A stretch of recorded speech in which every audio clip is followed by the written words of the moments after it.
titular del un rara avis en el país que prácticamente no invierte un peso. Sin embargo, el titular del grupo Serín, las inversiones son prácticamente constantes y relevantes desde el punto de vista industrial.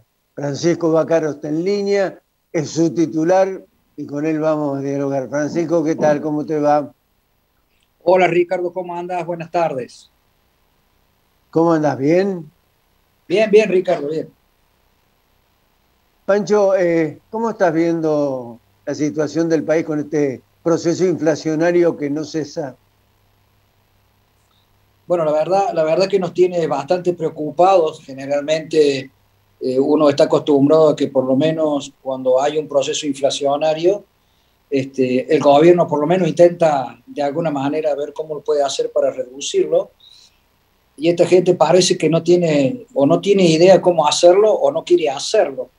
Me inclino más por la segunda opción, ¿no? Con lo cual el panorama de incertidumbre futura se agranda en forma considerable, ¿no? Es un tema muy difícil de entender, que vos ves que bajo ningún punto de vista no encuentro a nadie, ni dentro de la esfera política oficial, ni la oposición, que estén hablando a alguien de reducir el gasto o de contener la cantidad de dinero circulante en la calle para ver de alguna manera cómo podemos, con mayor producción, tratar de bajar la inflación. No encuentro medidas que tiendan a eso, al contrario, todo lo que encuentro es como echarle más leña al fuego a la inflación, ¿no?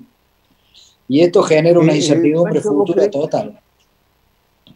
Pancho, ¿vos crees que vos dijiste algo que me quedó picando?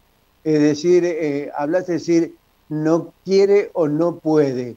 ¿Vos crees que el gobierno le interesa seguir manteniendo los niveles de inflación para seguir licuando deuda?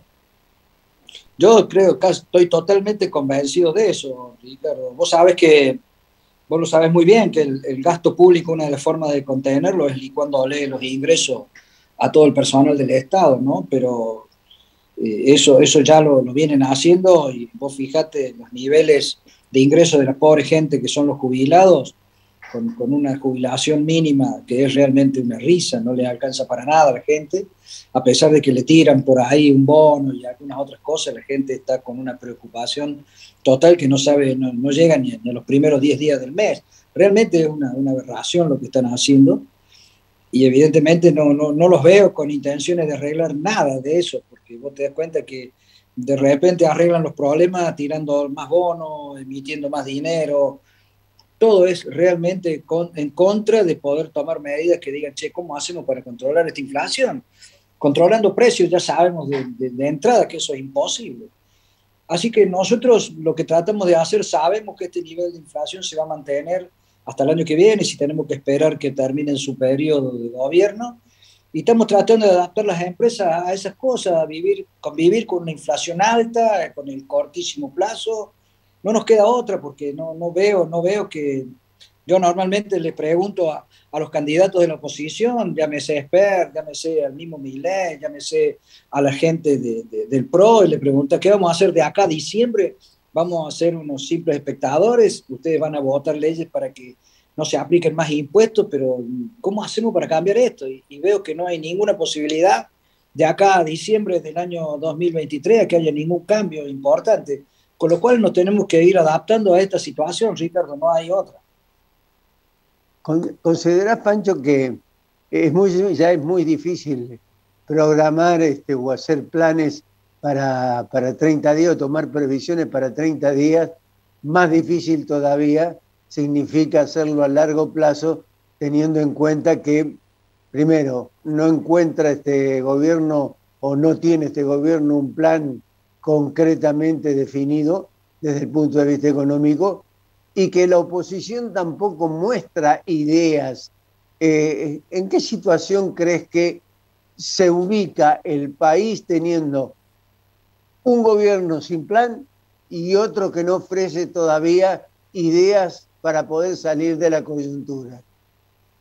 Es que la oposición está en una digamos, la oposición está en una posición de no exponerse, de dejar que ellos terminen de gobernar. Yo te digo, es muy grande la incertidumbre que vivimos, Ricardo. Nosotros no sabemos si el mes que viene vamos a tener gas para la industria, no sabemos si hoy nos comunicaron que una de las siderúrgicas que nos provee materiales a nosotros, en el pueblo donde producen el acero, que es Bragado, salta un transformador y no sé, va a llevar 20, 30 días, o sea que vamos a estar 20 o 30 días con una fábrica que no va a producir, que es más o menos un 25% de la demanda de acero del país, el acero para construcción, me refiero. Entonces, vos te das cuenta que todos los días te levantas esperando una sorpresa para ver cómo la sorteas. Es imposible, ¿no? Realmente esta situación, Ricardo, se hace inmanejable, pero bueno, tenemos que sobrevivir con esto, ¿no? No hay otra. Nosotros nos agarra en un enorme proceso de inversión y que, bueno, lo que estamos tratando de hacer es prepararnos para que cuando esto realmente tengamos un país que arranque, estar primeros en la línea, no nos queda otra, ¿no? Yo te agradezco mucho la gentileza que has tenido y este pormenorizado detalle de la situación del país. Un abrazo grandote. Gracias, Ricardo. Un abrazo grande y a tu disposición.